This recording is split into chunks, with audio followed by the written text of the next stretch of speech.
Season as we now move on to the big tours. Well, we're joining the action here now as the riders are making their way onto the Keutenberg, which means there are 72 kilometres still to race. We have a small breakaway in progress, and the man up here is the new world champion, Oscar Freire. Well, he's had a fantastic start to the season, Phil, as we look here at Alberto Eli there, the Telecom rider. He also, one of the older riders on Team Telecom, but certainly this year having a very good season as well. He started early on, like many riders seem to have done this year in the Vodacom Report Tour in South Africa. And in this group as well there, you can see Yaroslav Ekimov. And the Rabobank rider on the back there is the man who was the revelation of last year's season, Mark Wouters, the Belgian rider on the Dutch squad. Well, these little climbs, there are 27 of them throughout the race today, and this is in the south corner of Holland, which is a very hilly little region. Springtime taking a while to get underway this year in Central Europe, but this breakaway has now built a lead of some 3 minutes and 45 seconds. They've been a tenacious lot in the peloton today. They've been catching everything and holding the race together in one big bunch, but this group has managed to break the elastic, at least for the moment. Interesting to note in that group as well, Phil, Dimitri Konishev in the white jersey there of Fassa Bortolo. He's a member of this new team, a new Italian team, which has been led by Giancarlo Ferretti, the former team manager of the Ariostia squad. A great team manager who's pulled together a pretty impressive team this year. And in that team, the leader, obviously Fabio Valdato, had a great start to the season with a good performance in Milan-San Remo. But it seems to me as if Konishev is kind of having a rebirth to his career, because he had talked about actually retiring from the sport. He felt he was getting a little bit too old, but this season he's been very much to the front. Well, a new team for him as well this year. Now, let's look at the peloton here. Martin Den Bakker flashing through in his Dutch Championship colours. A lot of US postal boys right to the fore. Lance Armstrong among the starters today as well, after his brilliant ride 1 year ago. And Michael Bogart here too. Eric Zabel is the World Cup leader, having had so far a tremendous season, only failing to score in Liège-Bastogne-Liège. As we're looking now again at the race under pressure. Well, this is the power for the course, really, in the Amstel Gold Race. You see, Phil, there are so many of these steep little climbs here in the Limburg area of Holland, right down in the bottom corner there. But once you go over the top of the climbs, it's the wind that actually causes the major effect. You get a group of 10 or 15 riders, and then they accelerate, and these groups absolutely split to pieces. There you can see the Lotto rider very close to the front. That was Andre Schmiel. But certainly this is a race which really is a war of nerves towards the end, because we do have 27 of these very difficult climbs, 260 kilometres. And as we now come into Ingeberg with 69 kilometres left to go, these guys are a little bit worried about the position really behind of the group coming up. This is Andrea Perron we're looking at right now. And there's the complete composition of the Kop group, which is the head group in the race. And it's nice to see a world champion on the attack in the year of his reign. He's having a wonderful season, 6 wins already. Now, having had a little bit of a layoff with a strained calf muscle, he's back in the thick of the action and straight up to the leading group. Sat at the back of this race for the moment is Andrea Perron. To see Alberto Eli keeping the pressure on. He's obviously trying to do some kind of situation for Telecom to try and get them into a leading breakaway situation today. In the past, although this is a very difficult bike race, Phil, we have seen many bunch sprints towards the end, and in fact Jan Raas was almost unbeatable in this bike race over many years. And the year he actually did lose it, the rumour at the time was, I was actually racing then, he was told by the race organisation not to win the bike race because he was taking credibility away from it. Well, it was true, and in fact Jan, they used to call this the Amstel Gold Raas because of Jan's name, but I actually was on site for many of those wins by Jan Raas, and he was a brilliant bike rider for this one event. Well, he was generally for events, past world champion of course. He was actually the starter of the race this morning, back in the marketplace at the start, and now he is watching the race from a car. Sergio Barbero is the man there for the Lamprey squad at the back in the pink and blue jersey. This is a pretty serious move though, Phil. These guys are all working very well together. Once they get over the climbs, they get themselves together and try to consolidate on that advantage. But certainly I would think towards the end we'll see a much bigger acceleration, a much bigger participation from the Rabobank team, because although they've got Mark Wouters in that team, their number one man really has to be Michael Bogart, the man who won that finish last year in a very close, tight sprint to the line with Lance Armstrong. And it actually had to go right down to the photo. Well, there you can see the vigilant big group here. They have been chasing everything down today, splitting up a little bit on the climbs, but always coming back together. Quite an amazing scene, but you know, that's the sort of trend in the classic races this year. There's the latest gap, 3:25. The field have not been able to find a real leader of the pack, and there's a lot of guys riding at the moment who are very equal in ability. Absolutely, riders like Peter van Petegem.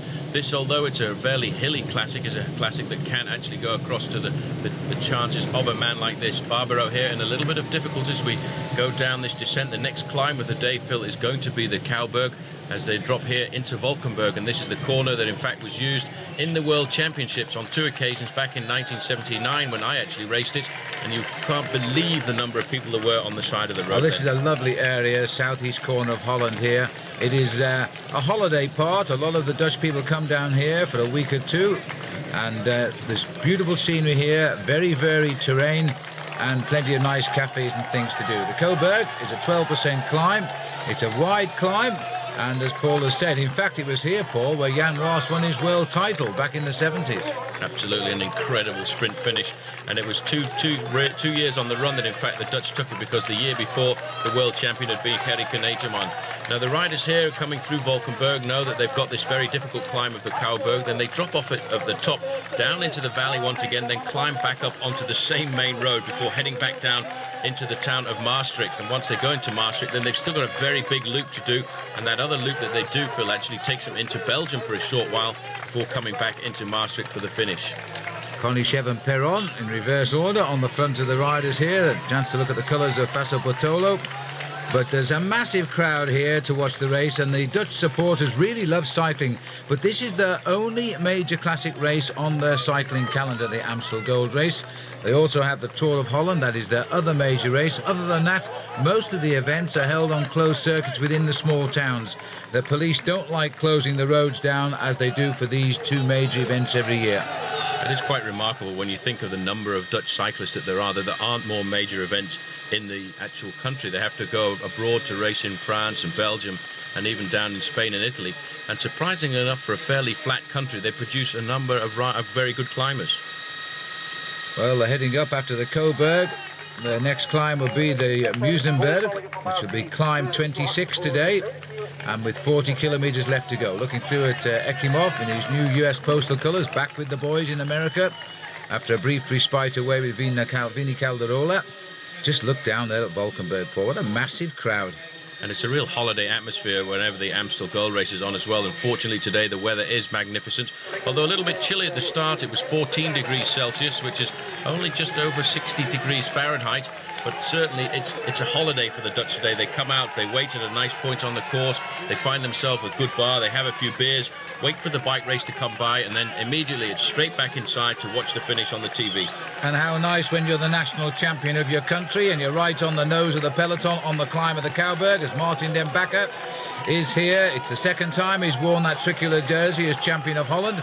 And the big boys are on his shoulder. Also off to our right there, we've got Lance Armstrong trying to get his nose up front. What a brilliant ride he had in this event last year. And I think his form, little and sure, is coming good for his defence of the Tour de France. Well, I reckon his preparation has been ideal. It's just about the same as it was this time last year. And Armstrong certainly not overweight like some of the other contenders for the Tour de France later on in the season, because amazingly enough, earlier in the year I saw Jan Ulrich Phil at the Vodacom Report Tour. He was looking in pretty good shape. He came back to Europe, put an awful lot of weight on. On the other hand, Armstrong has had a very difficult winter with a lot of places to visit, a lot of presentations to go to, but still he's managing to get himself slowly into the form which should bring him a good attack at that title, the Tour de France victory again this year after a magnificent performance last season. Well, Marcus Zerberg setting the tempo on the front here now, and he's come up that at a very quick rate, but there's others willing to work here. Looks like a Palmans rider, or is it... Looks like it might be David Rebellin, actually, who's moved up to the front there. He's on the new Liquigas team there. That is an Italian team, and he's come up here to try and put in a fine performance in these hilly classics. We saw a lot of him in Liège-Bastogne-Liège just a week ago. But in fact, that little acceleration has split the field over here, and this is an attack coming from André Schmiel. Yes, no cars behind the bunch, so they've got a split in the bunch at the moment. This is the way it's been going, but they've been coming back together again. Now, Once over the top of the Cowberg, time is running out for the boys to get across the gap. The latest check we've got now is 2 minutes 45, and they are 47 kilometres from the finish. So they've now covered 210 kilometres in those legs today. A lot of riders from Team Telecom in there. A quick glimpse there of Stefan Wesermann, a very good bike rider. Wesermann has had a fantastic season so far, and he's been riding very consistently to the front in all of the classics so far. But Martin ten Bakersfeld is a man who wants to do an awful lot of work at the front for the team. He had a fantastic campaign last year in these series of races, the Flèche Wallonne, Liège-Bastogne-Liège and the Amstel Gold Race, and today he seems to me as if he's doing an awful lot of work, and most of that is obviously being done for the team leader Michael Bogard. Well, this is now the long straight road over the top of the Coburg, where it's recuperation time. The team cars are having a nightmare day today because of the narrow roads, the fact the big peloton is not splitting up at the back. The team cars cannot get through to the riders. They've started to feed the riders now from motorbikes because they can't get to the cars for their bottles. The Mappe cars got in amongst it there, but I think he will be getting an earful from the race referees from the position he was in. This is the leading group. This little climb actually is a little deceptive because you've come over the top of the Cowberg and you think you're going to drop down into Maastricht, and what happens is you take a right-hand turn off the road, drop down into the valley just on the outskirts once again of Valkenburg, and then climb back up to the ridge, which takes you slowly down into the river towards the River Maas and Maastricht. The leading group are still riding pretty well together, although Mark Wouters, the rider from Rabobank there, wearing number 7, looks to be suffering just a little bit, and that information will certainly go back to the team management at the back, because today Rabobank really want to win this bike race, Phil. It's so important for them. As you said, it's the only major bike race here in Holland, and for them to get a win on home ground is primordial. Yes, and last year, of course, it was Michael Bogart who got the victory. He's not had a very good start to the year, actually, but he's certainly in this race today. And back in the main field, as we've seen, 2 3/4 minutes back, as the race pressure stays on the front. Alberto Elli going through there, and Yekimov looking for a little bit of the back of the tail. This is an attack here from Sergei Ivanov, the Russian champion, now riding on the Farm Fritz team, and formerly TVM, of course. It's another new team now, sponsorship in its own right. And this man has some tremendous speed in those legs. He tries to rip away from the front, but you see, they'll let nobody go today, Paul. This is very unusual to see such a big bunch at this stage of the Amstel. Absolutely, there's a huge bunch, and it is on the final circuit, once we've actually gone through the finish line in Maastricht and out onto that final loop, that the attacks are going to come, and I feel certain that then the main field will split. This is what it looks like at the back, though, and it's certainly not very easy at all. The US postal rider right on the back of the group here is Tyler Hamilton, and that's not the place that he's normally used to at the moment. But let's not forget, Tyler Hamilton is thinking about prospects further down the road, especially the month of July, when he's going to be very much called upon to help Lance Armstrong at the Tour de France. Complex year for the top riders this year with the Olympic Games. It always is, of course, but it's not just the Olympic Games this year. It's a long way to Australia to compete in them, which means you're taking a big slice out of your cycling season at the time when you really can't afford to do that. Tour of Spain is slightly overlapping the Olympic Games as well, and of course the World Championships follow, and the Classics in October and late August. This is Yevgeny Spruk, so it's amazing to see this guy. He's had a fantastic Classics campaign so far, Phil. We've seen him aggressive in every round of the World Cup so far. So strangely enough, even riding very well there in Liège-Bastogne-Liège just a week ago. He's a very adaptable rider. He had a great Paris-Roubaix, a good start to the season in Milan-San Remo as well, and he's always prepared to have an attack. Stefan Wesermann now has decided he's going to leap out of the front to try and toughen the race up for Telecom. He's another man that's having a wonderful year too on Telecom. We think him as a new professional, which he isn't, of course, but he's only just really become a big figure in the whole scene of professional cycling. As a man in the peace race, the Berlin-Prague-Warsaw it used to be called, he has had tremendous results there. I think he's won it 3 times. But now he's mixing it on the top team alongside Ulrich and Zabel. This man is coming out in his own right. Absolutely, he's a very strong rider. You can see the build of him, though, Phil. He's a very squat rider on the machine. He has got a very good sprint when it comes down to the end of a lot of these bike races, and he's now got away over the top of this climb. He will now have to face again the long main road down into Maastricht, and when they do come into Maastricht, they've got that other very tricky and difficult loop But the main field, as you said, Phil, once again, not letting anybody really get too far off the front of the pack, because I think they want to keep it together to have a real showdown on this final circuit. And it is a very difficult final circuit with the climb of the Mausenberg, and 2 times they have to go over the St. Petersburg, which is a small climb. It isn't really all that much, but just 1 kilometer, but it's very, very difficult, and that's where we normally see the platform and the big attack coming on the run into the finish line. Well, the wind not annoying the riders as much as normal in Holland today, which to some degree is probably the reason for this bunch staying together so much. There's nothing to break it up with those crosswinds across the barren lands of parts of Holland. The race will pop into Belgium to complete its final circuit before coming back to the finish at Maastricht, where it started some hours ago now. Over 5 hours, in fact. There's Bortolami on the right of our picture there with the yellow helmet on. And the bunch again, Paul, they've clawed the way back, and we've got a huge pack here. Absolutely, it keeps splitting up and joining back together. There's Mauro Gianetti on the far side having a quick chat with Rolf Sorensen. Sorensen not too happy, I think, that many of the riders not working at the front here, and all of the responsibilities being put on his team, the Rabobank team. Well, they are the team of the defending champion, the winner last year, Michael Bogart, and if they want to win this bike race again, they're going to have to do the work themselves and assume all the responsibility. And it's interesting to note that for the first time, we're not seeing a lot of work being done by the Farm Frites team. In the early season races, like the Tour of Flanders and then Paris-Roubaix, we saw an awful lot of work being done by the grey jersey of Farm Frites. But today, I think they've decided to tactically cool it down just a little bit and maybe save something towards the end. 52 kilometres to the finish. About 32 miles there. And this breakaway, which has been shaping up for a long time now and dangled off the front at just over 3 minutes, is still dangling off the front. There are 1 or 2 passengers, not least Mark Wouters on the back here. Looks a little bit overweight to me, Mark, but it's a long year and plenty of time to lose those pounds. But he had a wonderful season last year, winning first of all the Tour of Britain in fine style, and then going on to win the Tour of Luxembourg. Sadly, he crashed out in the Tour de France. Look at that, Phil. It's 2 minutes and 5 seconds, so it's not really coming down very quickly at all, this gap, despite the fact that we can see a long line in the main field of riders really keeping the pressure on at the front of the pack. They're not really eating into that advantage. This group of 8 riders at the front, that one time they had a lead of over 4 minutes, but it certainly isn't coming down as quickly as I would have expected to on this run in here into Maastricht. Well, even Maastricht has got complicated street furniture these days. But the team cars are relieved. At least they can get up alongside their charges now and have a word. It looks as though these might be trying to get through to the head of the race and up to the 8 leaders. They're not going to, because it's such a complicated route through here. This is a route that takes the riders on a small way to get into Maastricht, and then in a few moments' time they'll have to cross over the River Maas, and then they will go through the finishing line, and once they cross the finishing line, they will head out onto that small loop that actually takes them across the border and into Belgium for a very short while, and some very difficult climbs as well. Well, these team cars have been waiting absolutely ages. One hasn't got through, but they are trying to get up to that leading group of 8 riders. And there's a warning with the red flag there about the split in the middle of the road. Certainly the Fassa Bortolo car's got through. He's gone up to the leaders. He's got 2 men up there in Perron and Konishev. But the tempo being done, this looks like the style of Andrea Tafi here at the head of the peloton. They are keeping a good tempo, and the gap is still not big. Words of advice now.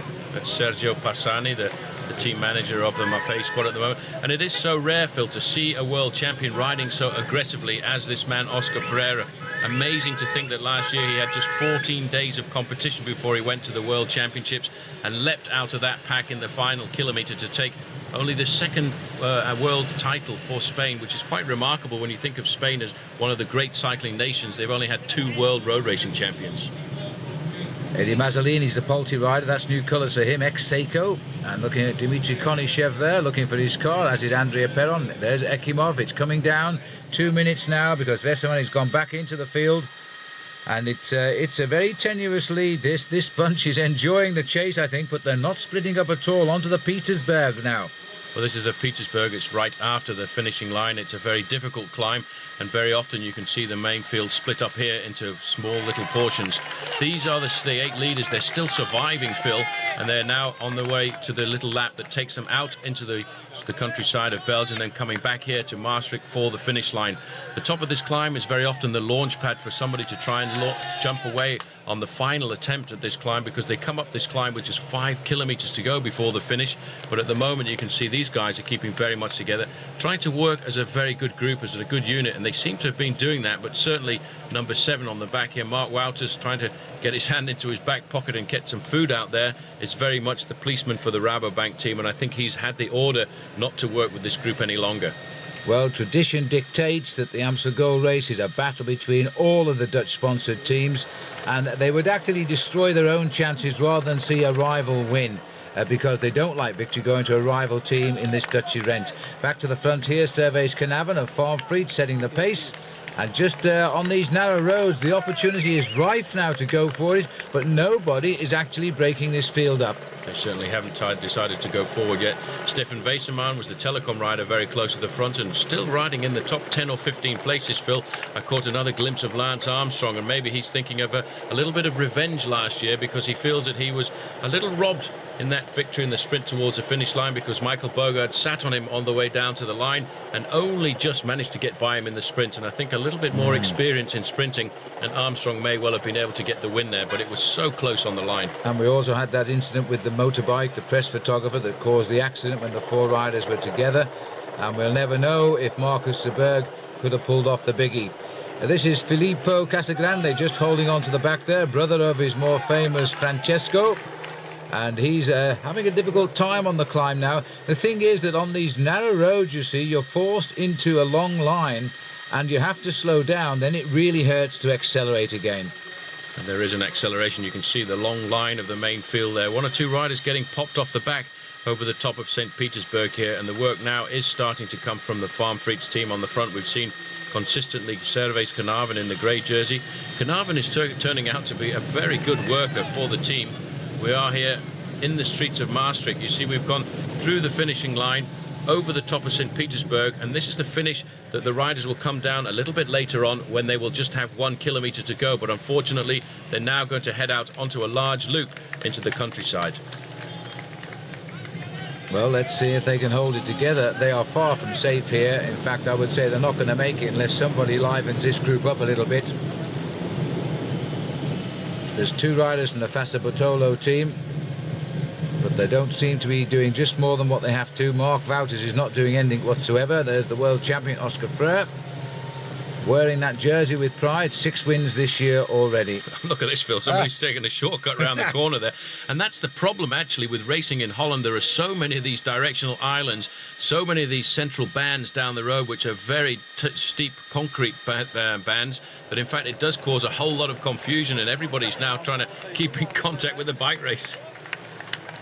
Well, it's every which way as far as the riders are concerned, and when they're scrabbling, let's watch the picture down bottom right there. There's the lone rider. Actually didn't make the corner at all. He did a little bit of cyclo-cross there, and then good decision to go left, and he's got back in the race. I wonder who he was. Well, you can be certain that his team mechanic will be checking that out, and he won't be too happy, because the riders use very special tyres for bike races like this, and the mechanics look after them, and they scrub them with a brush, they scrub them with sponges. And when a rider at the start rides through a parking lot or takes it to the side of the road, the mechanics are not too happy about that. Eddie Mazzolini. And this is a word in the ear of Dmitry Konishev. Speaks fluent Italian, of course, has an Italian wife, but he's Russian. And in fact, the team cars are now relieved, because they've at last got up to their charges. They must have felt rather deserted, these boys, because the narrow roads have meant no help at all for them. Bottles have been sent up on motorbikes, but they're now able to give them a full layout of what's happening behind. This car coming through now, in fact, is the car of the race director. And the race director of the Amstel Gold Race these days is, in fact, Leo van Vliet, a former top professional rider who raced on the top rally squad for many years. And I know Leo pretty well, and he's definitely pretty happy to still be involved with the sport. Yeah, most interesting character. If I remember rightly, he beat you in your amateur days, Paul, didn't he? Yeah, he certainly did. He actually beat me in a race called the Criterium de Vainqueurs at the end of the season in a small town called Colchester. And ever since that, we always had a pretty good laugh about that. Well, he did anyway. Well, that's Leo driving the Mercedes on the right. Very nice car for the day. This is Oscar Freire here, wanting to get on with it, but they're not really at all coordinating now. All the presence of the vehicles here has sort of knocked any coordination out of them. They're more interested now in speaking with the management. Yeah, that's always a big problem when the team management comes up to a breakaway like this. Once the guys have been working well together, there always is a little bit of disorganization coming in when 2 or 3 riders go back for bottles, or they want to take their coats off, or they want to take their arm warmers off. You lose a certain amount of impetus. Oscar Freire, though, is looking pretty good in here, but you can see, Phil, on the main field, this is Cervez Carnarvon on the front. The speed is completely different. They've picked it up an awful lot here in the main group, and certainly I think we're going to start to eat into that advantage, which last time check we got was 2 minutes, and when we get another one, I'm sure it'll be a lot closer to the 1 minute margin. There was still an awful lot of riders doing nothing here, although believe me, there are men being tailed off the back at regular intervals. Quite well-known names as well, so the form is differing. This is the last World Cup event of the current series until the season resumes after the big Tour de France. And Eric Zabel so far, and he's in here somewhere, I haven't seen him at all today, is a good leader of that competition. He's never really bothered with the competition before. He only rode a couple of the events last year, and the points he scored on those couple of events would have given him a 9th place overall.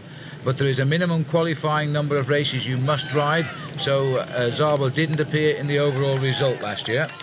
Well, it's amazing to see that, in fact, Eric Zabel is going to have a hard time living out this season, Phil, because it was reputed he'd done 20,000 kilometres of training before Milan-San Remo, and he will have put another 5,000 or 6,000 in since then. So certainly he's going to have to take a break, I would think, after this race, the Amstel Gold Race, if he wants to be competitive at the Tour de France, and then further forward down the season for the Olympic Games in Sydney. There's an attack here, and this is split up. There's an attack. This has gone at the front of the race here. And I'm not sure, but that's Eddie Mazzolini in the Polti jersey, being joined by Eli, I think Konishev and Frere. So we missed the attack, we were with the bunch, but they've suddenly split this field, and gone now is Ekimov and Wouters, among others.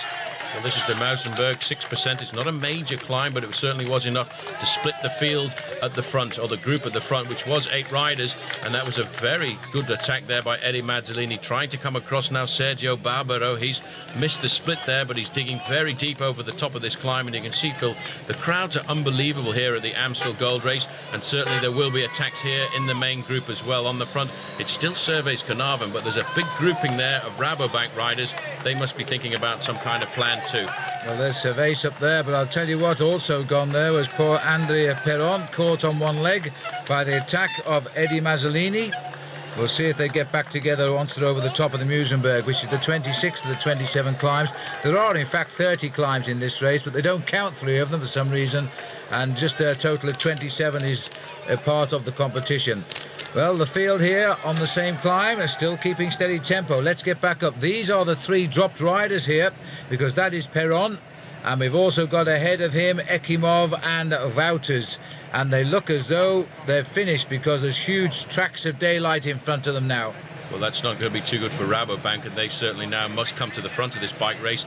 They were counting on this man. There's the gap there, 21 seconds between the leading 5 riders and the 3 who've been tailed off. But more importantly, I think, Phil, where is the main field? Because they are hammering along behind, and certainly they will be boring down. You can see them clearing the gap now between these 3 riders and the bunch, so certainly I reckon the main field cannot be too far behind the whole of this bike race. Yes, they've sent the neutral service car there, past the 3 on the right to the leading 5. Here comes the Express, driven by the Farm Freeds boys, and trying to get this breakaway now brought back together, because they're running out of time here now. We're running out to inside 40 kilometres to go. They need to close it down, but if they do close it down, we are going to be treated, I think, to a bunch sprint of a massive bunch of riders here, and that hasn't happened really since the days of well, Jan Ross, I would think. Absolutely. I can't imagine that that's going to happen, Phil, because there are some very difficult climbs still to come. Those 3 have actually been brought into the fold by the main field, I reckon now, or they're about to be at the moment, and the gap just 39 seconds. Andrea Perron is the man at the back there. Vyacheslav Ekimov doing his job today for the US Postal Service team. But Ekimov has had a very good start to the season, Phil. We saw him win the 3 days of La Panna, which is regarded by everybody as a pointer to the Classics condition. And then he rode a great Tour of Flanders and a very good Paris-Roubaix as well, helping George Hincapie again to a top performance there. And Mappe must be absolutely delighted with the way Oscar Freire has suddenly become a big man. when you win the world title and you've done nothing in your life, and then all of a sudden you're thrown in at the deep end. But they are bringing him through nicely, but he is living in the best company. Those 6 wins were not easy wins for him. As you can see now, he's enjoyed this breakaway in the Amstel Gold. I'm not so sure it's going to stay away, but clearly he's got a lot of strength there. He certainly has. He's a fantastic bike rider, and I think he's very lucky to have changed across to Mapei, because they will build him and actually develop and work with him over the next few years. As we look now at the distance between the leading group of 5, Phil, and the group of 3 behind, it's just inside the 1 minute mark, and the main field, in fact, at the moment, as we look, is right on their tails. There's one long, thin line of bike riders down there now, and it's the Rabobank team who are pulling it along. The gap is about 1 minute 20 now, so they've halved it, and they're closing in slowly but surely. But it's still a fair way to go. There's still another couple of good climbs as well. We're around about 35 kilometers to go to the finish. We've still got 3 more climbs to go, Phil, and the most difficult one obviously is the Eben, which is the next one up, followed by the Hellenby, and then the final climb of the day, St. Petersburg. This is Rolf Sorensen on the front, and you can see now a change in the tactics at the front of this bike race, because a lot of the Rabobank riders now realise that they don't have a man in the break, and the responsibility certainly is theirs if they want to win this bike race again. Still, it is a fairly large group left at this stage of the game, and a lot of orange jerseys now coming to the front. Well, the whole point of putting in the Hallenby climb at the end was to break up any possibility of a bunch finish. Well, I'm not too sure. These boys have been coming back every time they've gone over the top of a climb. All the Rabobank team are here now to try and shut down this attack, and so too the Farm Freaks. So it's a one-on-one as far as the Dutch are concerned, and that's the shortest gap we've had for a long time. They've got them down now to 57 seconds. There's Tyler Hamilton just creeping into the shot there, so feeling a little bit better in the latter part of this bike race. I haven't seen Lance Armstrong for a short while, Phil, but I do believe that he is still in the race at the moment, and if he is showing the form that he was showing this time last year, he must be pretty close to the front of this group of what is around about 65 bike riders now. I would say, yeah. But only one team, possibly 2, doing all of the pacemaking here. The rest are waiting for an opportunity to see if this leading group, which is now down to 5 from 8 riders. This is the day that Holland closes its roads to a big-time race. The Amstel Gold race started in the mid-60s, this event, and I must say I've seen most of them over the years, and there's been some excellent racing because of the nature of the course. This is a very strange pattern today, though. It is, but it's also a very nervous race as well. 34 kilometers to go. For a lot of these bike riders, Phil, the first part of the course out in the roads of Limburg are very dangerous because of all of these directional islands. We're now going to a part of Holland where there are not quite so many. The roads are a lot more open, and this man is a man capable of winning here today, Phil. This is Johan Museeuw, the winner of Paris-Roubaix this year, and certainly everybody now believing that he's come back to the form that he had before his accident 12 months ago, and he really is, for me, the bike rider, the classic rider of the 90s, and now he's racing in the 21st century. Absolutely, and the way he won Paris-Roubaix this particular year was superb. I was looking there at his leg. There was no evidence of the scar of his operation there. It may have been on the other side, of course, but it is the left leg that was so badly damaged. An incredible comeback, really, one of the great comebacks in the sport of cycling, because not only did he nearly lose his leg, Phil, but he almost lost his life. And if it hadn't been for his wife, who in fact trained as a nurse, he probably wouldn't have called the doctors that night, and he may well have passed away, because he's a tough man. He thought, well, you know, it's normal that it hurts after an accident like that. I don't really need to go to hospital. I'll go a little bit later.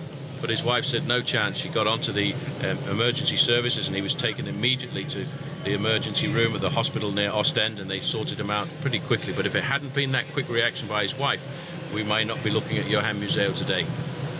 Hardly bears thinking about. Here comes Eddie Mazzolini's car. New car for him today. Polti, ex-Seiko. Alberto Elli, grimacing at the back and not looking as though he's going too well now. And the poor old team car can't get through. Try the near side.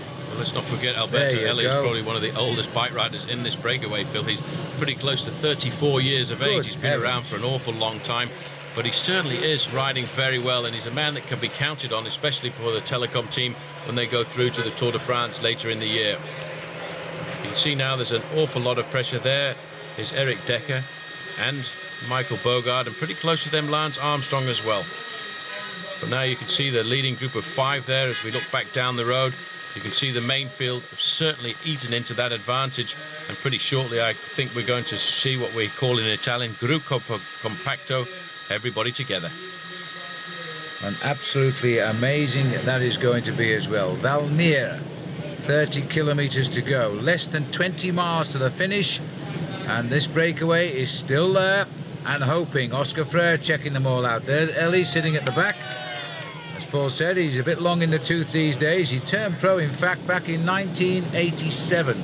So he's one of the gentlemen of the professional peloton. He's had a few wins.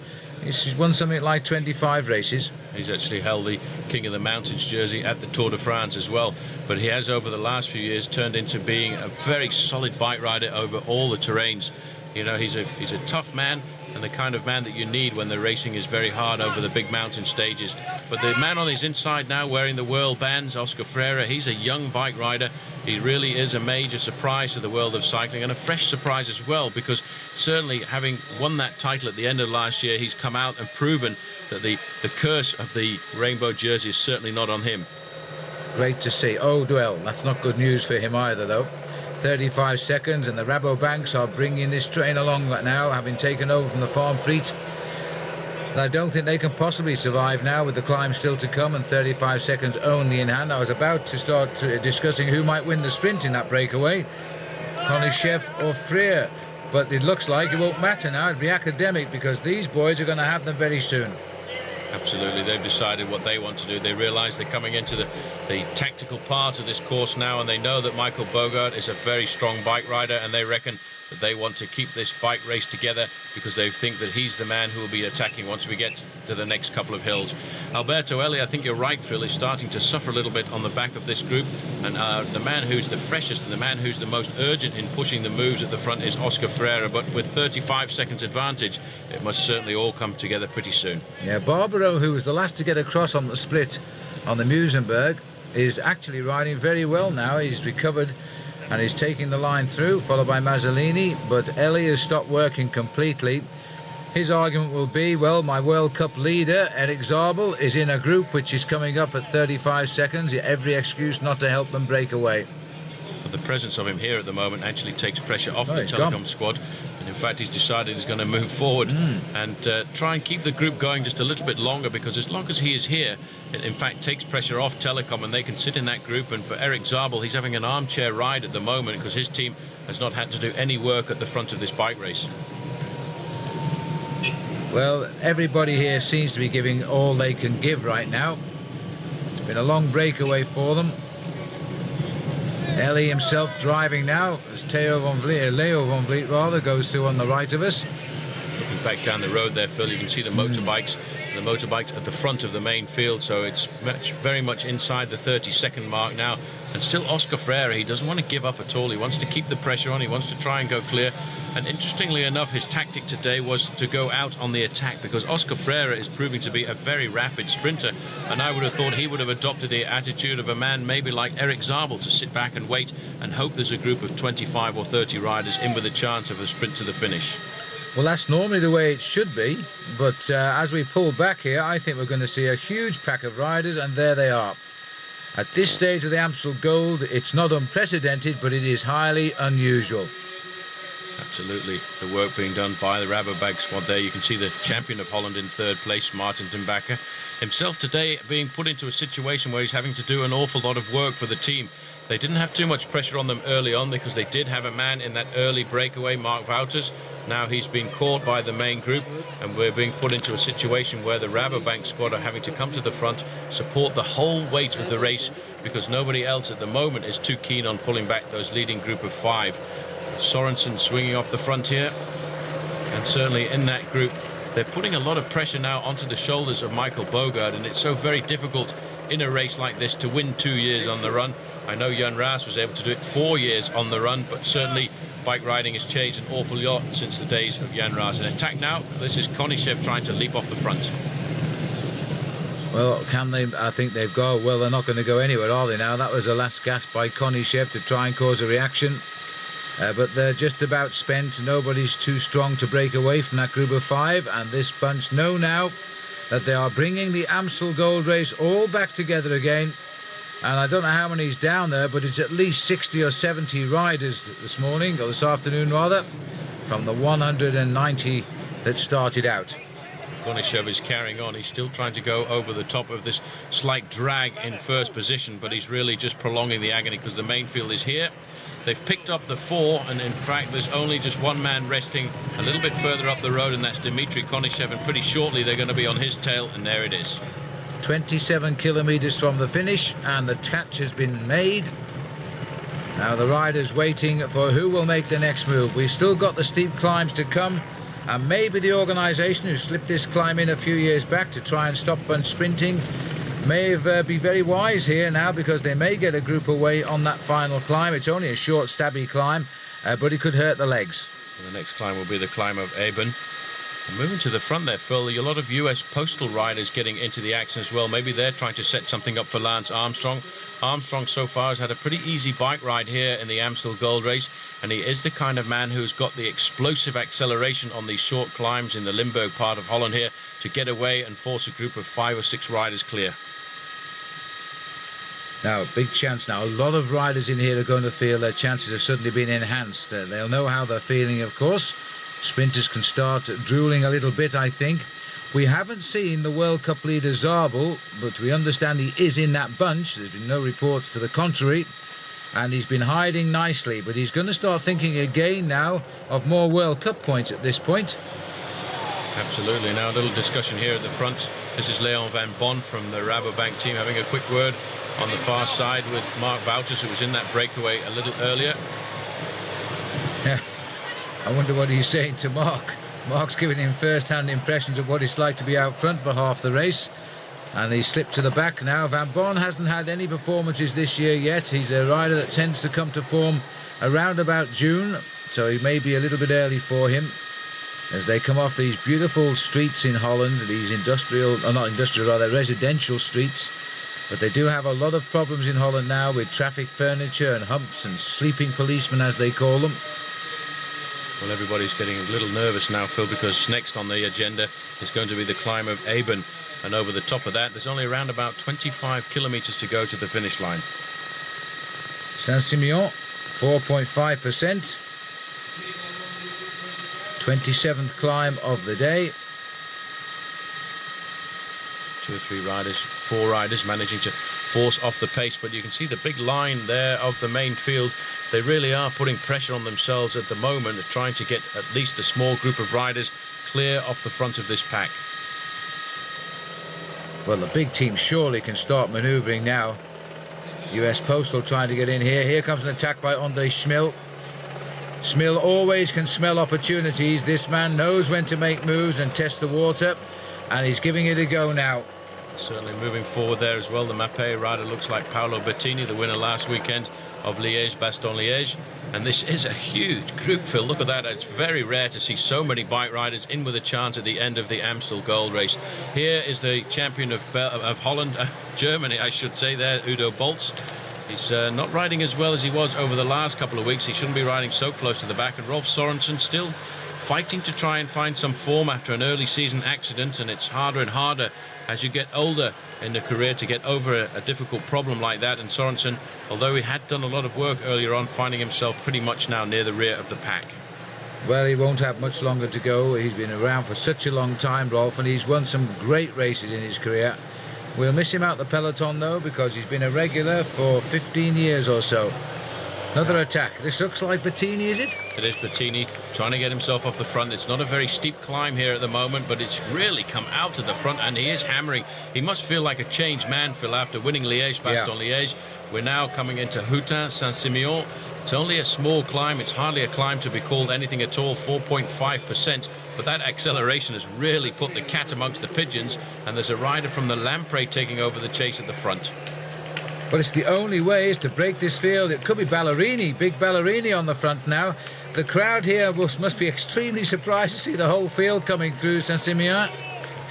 They actually have got a slight advantage here, Phil. They've pull themselves off the front of the main pack, but they've decided that's no good. And on the back of that group was Weinsteins, but here in the group is the World Cup leader, Erik Zabel, wearing number 48.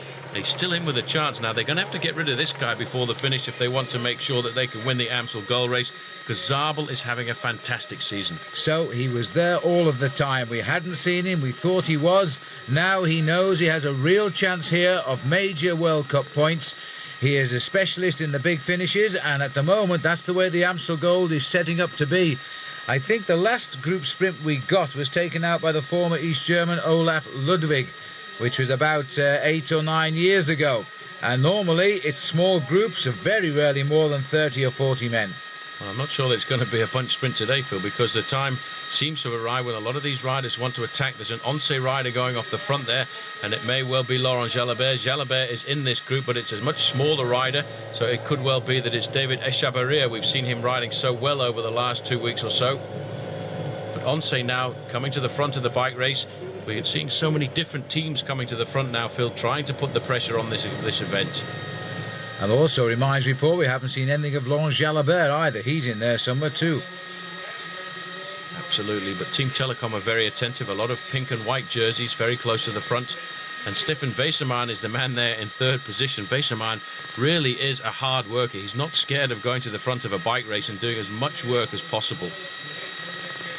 Well, Once, the team that's always supported the World Cup events, although for the Spanish they never seem to do well in the World Cup races. The same applies to Kelme. But Benesto are rarely seen here. And now another terrific attack here. Now this is the only way they're going to break it up. Keep on launching it with lots of power, but they've got to have people willing to come forward and carry it on. That was Sprook, and immediately onto his tail was Andrea Taffy, and Stefan Weserman once again looking for the move today. Stefan there on the left-hand side, but Taffy, boom, immediately across and onto his tail. All back together. Weserman sits up and plays around in his back pocket there.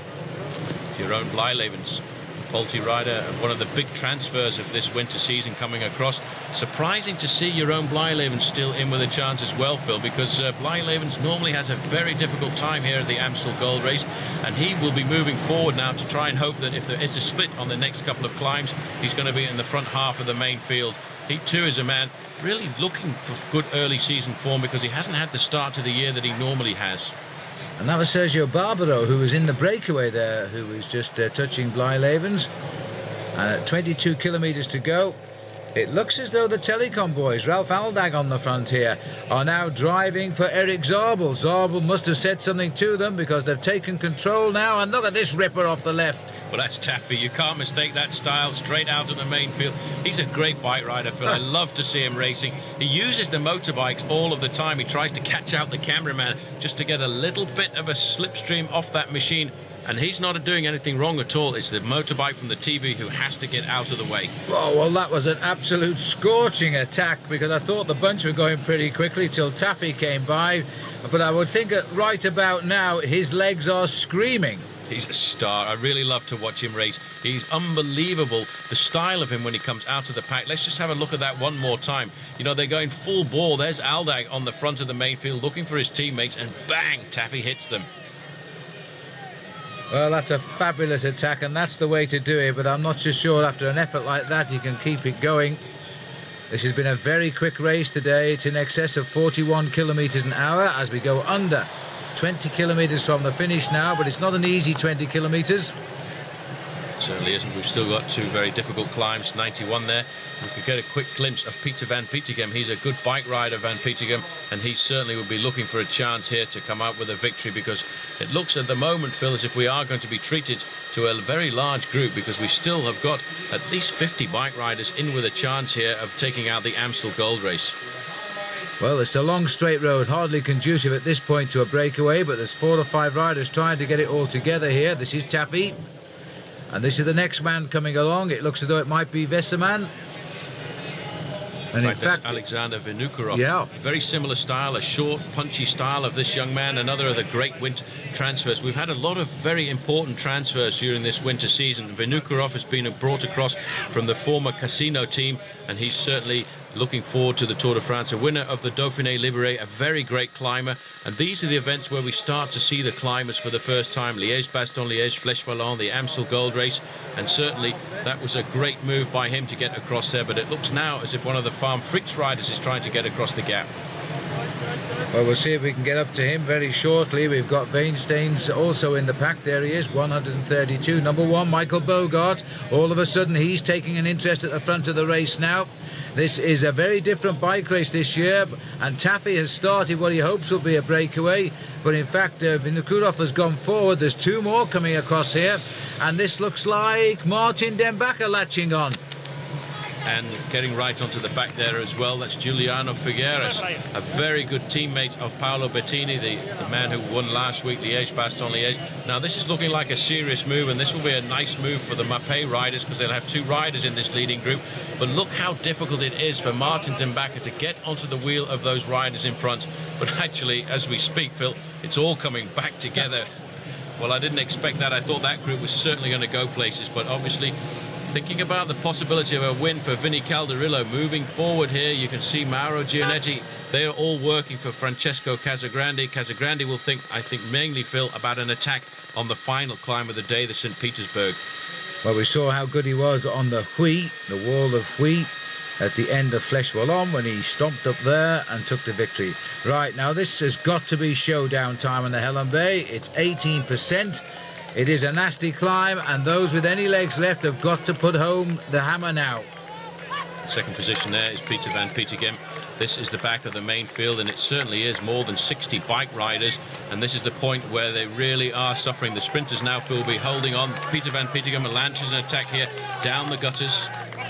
As Peter goes, you saw the hands go of Vini Calderola there saying, come on, this is a move, we've got to get with it. Well, decision time, boys. Here comes Bettini, winner of Liège-Bastogne-Liège in fine style. David Rebellin looks like he's making a move at the head of the field as well. But look at this serious effort by Peter van Petegem. He's another great bike rider. You know, he's not a very good climber, but certainly on these short, explosive climbs that we have in this part of Holland, he knows how to jump out. He uses his sprinting ability, the kind of speed that he's learned on the track. He trains on the Ghent track throughout the winter season. But you know, they still haven't snapped the elastic. Paolo Bettini is trying to get onto the wheel of Van Petegem, and as we speak, in fact, David Rebellin coming across there as well. And a little bit further back, it's another rider from the Rabobank team, and this looks very much like the big face of Eric Decker. So we've now got all these riders. This is Bogart. This is last year's winner who's come across. And so we've now got 4 or 5 riders here making the best of the tailwind.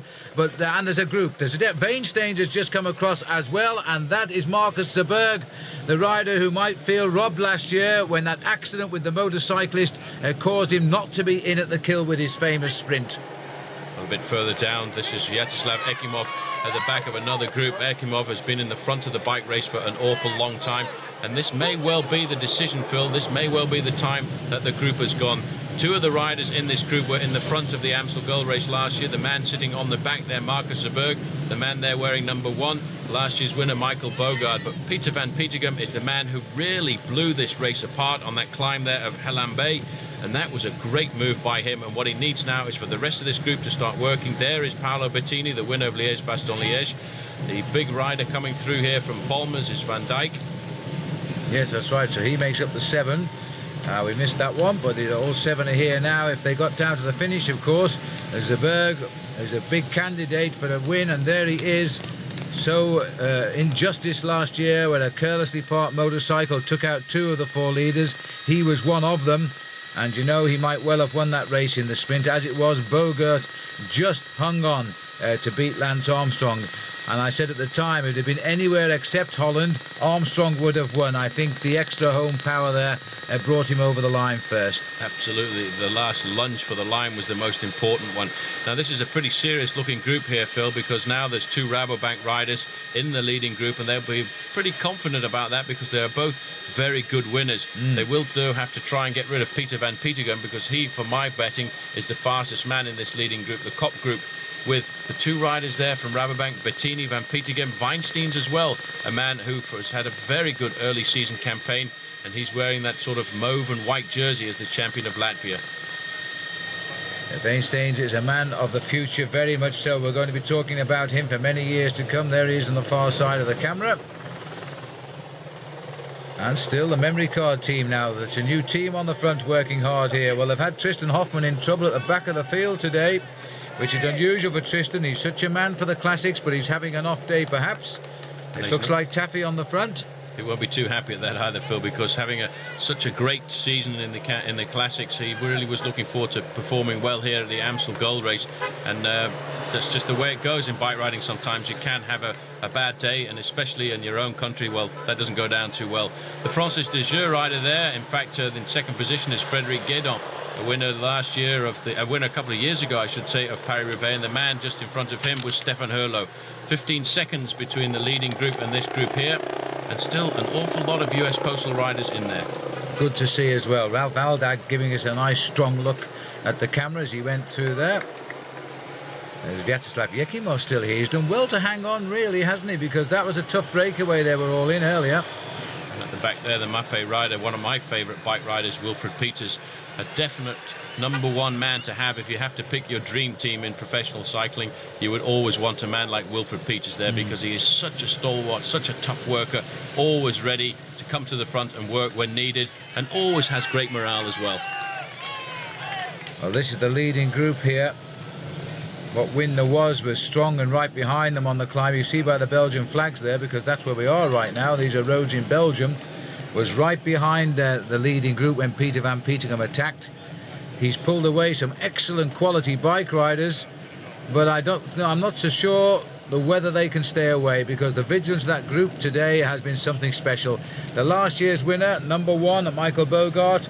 It's always nice to come back and do it again, of course, at least appear in the attacks if you can't do it. Climber Saint-Pierre, 8%, and Telecom now. I think that's Vesseman on the front. Yeah, but what's more important, Phil, there, in 5th place there, you caught a quick glimpse of the white jersey of the leader of the World Cup. Telecom have now decided they want to shut this bike race down. They've got a fairly good group. They know now that there's only this climb and then the final climb of St. Petersburg to try and keep this race together. So they're going to try and pull back the leading group and try and keep Eric Zabel at the front of this bike race for the final 2 climbs of the day. And then he's certainly got a great crack at taking the victory. But the most important thing to do is to try and pull these riders back at the moment. And looking at the man who wears #1, Michael Bogart, he doesn't look that fantastic. No, he doesn't, and this group does, and they're coming back together again. Mercatoni Uno having a little dig here now. Looks like Marco Velo trying to get off the front there, trying to break up the big charge on the front of Team Telecom. Team Telecom will not let him go too far off the front, but they'll keep themselves organised. And in fact, that acceleration there from Mercatoni Uno has brought the 7 leaders almost back into the main field. And in that main field, Eric Zabel, Johan Museo, and still Laurent Jalabert. It's impossible to pick a winner right now. This group is going absolutely nowhere as we turn back towards Holland.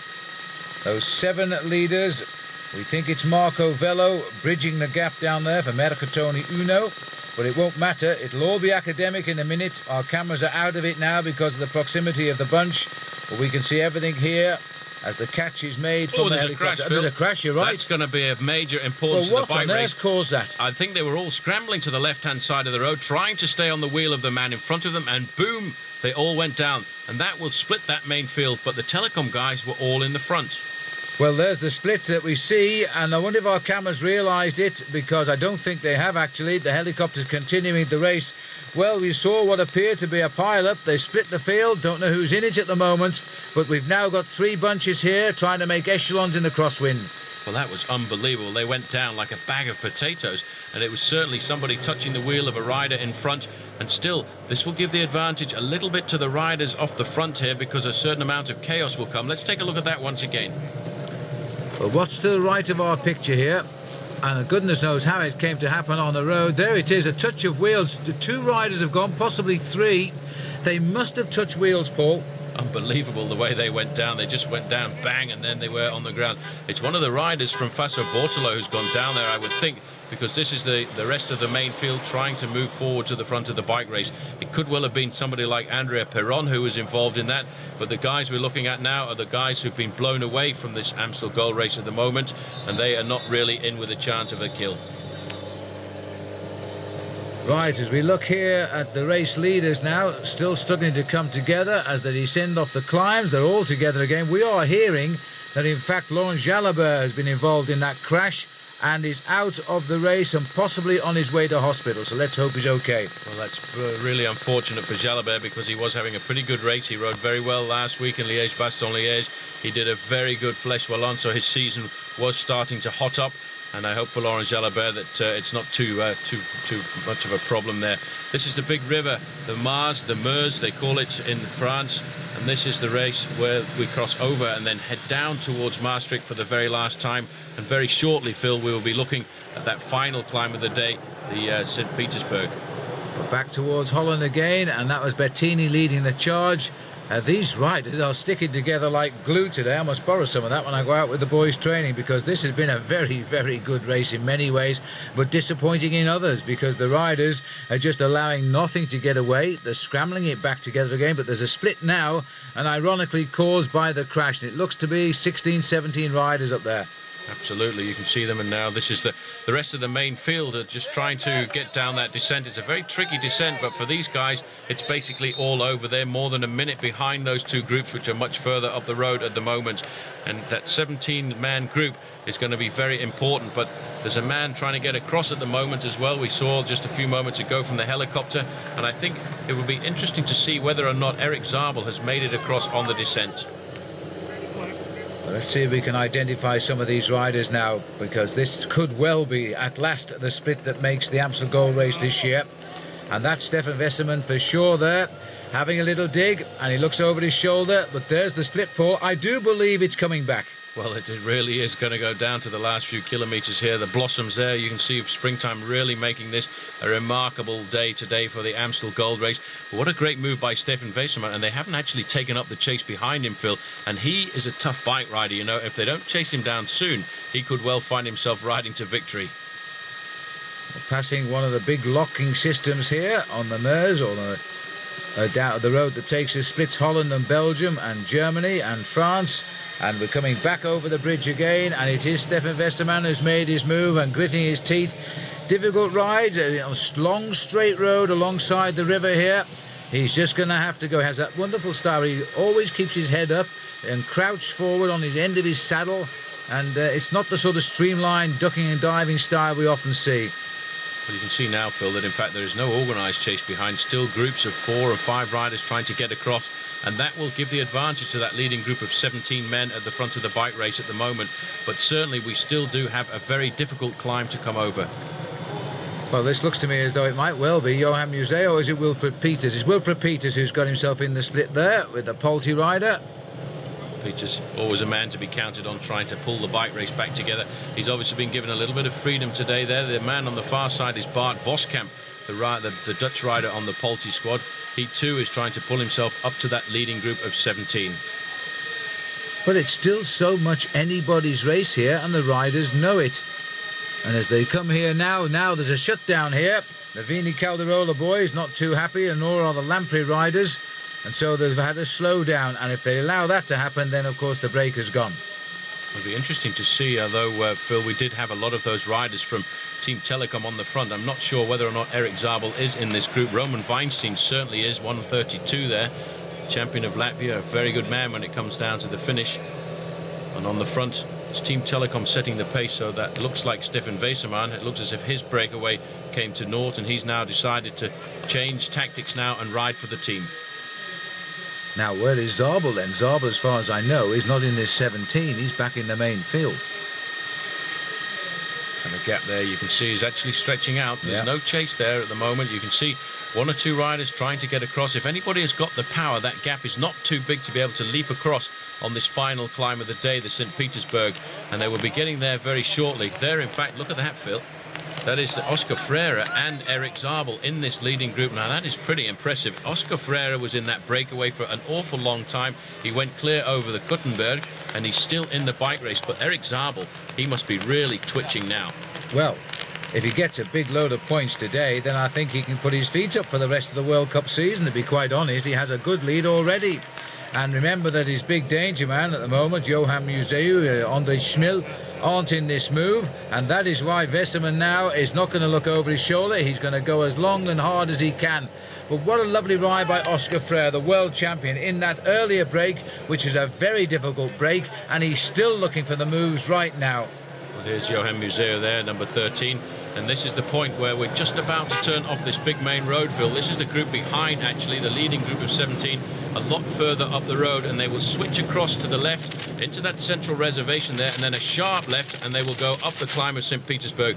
This is Christian Moreau, the rider from Festina. He's making a late burst, trying to get himself up to that leading group, but really he should have saved it for that final climb and tried to leap across on the incline. Well, I think it's Lely and Rick Verbruggen who's trying to chase behind Moreau. This is the climb now for the leaders. This will be interesting. This is the last chance for the non-sprinters now at the 7% climb of the Petersburg. Then it's a case of running into the finish, something like 3 or 4 kilometres. That's all that's left. Seiko rider on the back there was Laurent Dufaux. That was good to see him riding so well to the front of these very hilly races. Still, the pressure on the front is coming from Team Telecom. They're going to make this a very hard climb, Phil, to make sure that there aren't any attacks, because there are some very good attacking riders in the group. In the group, we've got the winner from last year, Michael Bogard. We've got in this group as well, Van Petegem. He will be looking to try and accelerate. And also sitting on the back there, Pat Jonker, the Aussie Dutch rider on the US Postal Service. He's come over to the US Postal Service, and I think US Postal will be delighted to see a bit of sign of form from Patrick, who comes from Australia, but his father's Dutch, so he's never sure who he's racing for. Well, I think he's racing for for Australia this year, because with the Olympic Games coming up at the end of the season in Sydney, he feels he's got a great chance of representing Australia, which means now he won't be able to revert nationalities again, because he can only do it once during a career. Right, and I think he's been the Dutch time trial champion and the Australian time trial champion over the years. He's not a sprinter, he's a workhorse, a former winner of the Route du Sud, and had a very good ride one year in the Tour de France. Now, there's somebody slipping on the gas at the front there, and it looks like David Rebellin. Well, look at this little man scurrying up the climb. Everything he's got now to try and get the gap. And if he's got it, Paul, over the top, he's about 2 miles from the finish. Absolutely. This is the place where you have to launch the attack here if you want to try and win alone. And David Rebellin knew just exactly where he was going to move. Telecom were trying to keep the pace high, Phil, to prevent an attack like this going clear. But David Rebellin has really hit them. This now looks very much like the shape of Vinokurov. He's done his job at the front for Team Telecom, and he's getting blown away from the bike race. Rebellin at the front there has around about 150 metres. But what's important now is to try and organise the chase behind him. Well, it's not the first time we've been down this road today, so they know the way now. And David Rebellin here, his leaky gas colours, they're quite attractive colours really for television, has made his move. He's got the gap now. Can he go and finish it off with a great classic victory? Absolutely. He's got to get off this small road now and then into town. He drops down just a little bit, then it's a right-hander, and he's in the finishing straight. At the moment, Phil, he's keeping that gap at 200 metres. This is a do-or-die effort. The group behind has certainly split to pieces, and you can see right up there, very close to the front in second position there, is Oscar Freire. He's having a great bike ride today. Now watch out for him when it comes down to the sprint at the end. So Rebellin, a very consistent player in the world of cycling, looking for the great win now, as he's got a wonderful gap over the field here and a chance to settle in. It's his steady downhill for a few minutes, and maybe he can lift it. He's taken one look over his shoulder. You can see him right in the distance, but the chase is on. Well, the Rabobank riders, they're not able to do anything at the moment. It'll be interesting to see just who is chasing at the front of the pack there. It looks as if it's a Mapei rider from here, and it may well be that that is Paolo Bettini, because in the group there is Oscar Freire, the world champion. But the speed is on here in the Amstel Gold Race, Phil. We're just coming off now. The gap advantage is 6 seconds for Rebellin back to the group. He's in the town. He won't have too much to worry about the wind at the moment. He's got a right-hand turn onto the main street here of Maastricht, then another right-hand turn, and he'll be inside the finishing straight, and he will see the banner across the line. 5th in this race. That's his best ever finish back in 1994. Not quite the same course then, but even so, he knows the route as well as anybody. A slightly built man, doesn't have a sprint. He's got to hang on here. It's a very, very long run-in, and we're now onto the main road into the town centre here. They look to me from the air as though they are closing it down. Well, it still looks to be around about the 100 metres. Somebody's taking up the pace, making at the front. A change of leaders on the front of this group. Very shortly we'll be inside the 1,000 metre banner, and there it is. And this group is really hammering down. Pat Jonker taking up last position. We're going down now alongside the bridge which takes the cars over the River Meuse, or the Mars as they call it here in Maastricht. And he's now very shortly going to turn right here, Phil, and he will be in the finishing straight. Well, this is a fabulous effort, Paul, by these riders, but I think Rebellin, you know, he's thrown down the towel, but surely he can't hold off the sprinters. He hasn't got the gap. Well, he's got to keep going, but look on the front of the main field, the pink and white jersey there, that is Stefan Weissermann. Right up behind him in the bunch there is the man who was the world champion, Oscar Freire, and the leader of the World Cup, his own teammate, Eric Zabel. Moving up there, Andre Schmiel as well. Well, Schmiel is doing well here, because if he scores some points, of course, he's going to close the gap. As Schmiel, the winner of the Tour de Flanders, we've got Zabel, the winner of Milan-San Remo, and this is a real runner. And now Bettini's here, the winner of Liège-Bastogne-Liège, and Rebellin now racing for the line. It's such a long way to the finish here in the Amstel Gold. That's the straight, and he's not going to hold the sprinters off. You must feel sad for him for that. Here comes Zabel on the right now. Is this going to be a magical result for the German having his best season? Yes, it is. Zabel takes it, and Zeberg was pipped there by his teammate Bogart, but they got second and third for the Rabo. Fantastic sprint there, Phil. We can see that Rabobank were trying to get themselves into the finish, but they couldn't do it. A flying Eric Zabel, and he's got maximum points. So there is the melee down at the finish. This is the sprint finish here by Eric Zabel. Round 5 of the World Cup, his first win in the Amstel Gold. And my goodness me, that man surely is well on his way to winning the trophy as we now go into the halfway period, where we take a break from World Cup racing and go back into the big tours of the year 2000. A very different Amstel Gold race, a tenacious bunch, and at the end of the day, taken out by the World Cup leader, last year's champion, beaten in the sprint, Michael Bogart. He should feel happy about that. And Marcus Zeberg getting third, and in fairness, that's a great result for Zeberg after his big disappointment last year when he was almost in at the kill until he was knocked off by a motorbike. It was a different Amstel Gold race. Whether it was a great one, I'll leave you to decide. For Paul Sherwin, I'm Phil Liggett saying, see you all again shortly.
the Grand Prix E3, he was always on the attack, with Johan Museo, a Belgian rider to watch out for today. And Paul Schoen first speaks with Fondriest. This weekend everybody is talking about you, the great favourite, but despite all, you are still the rider to beat, but the best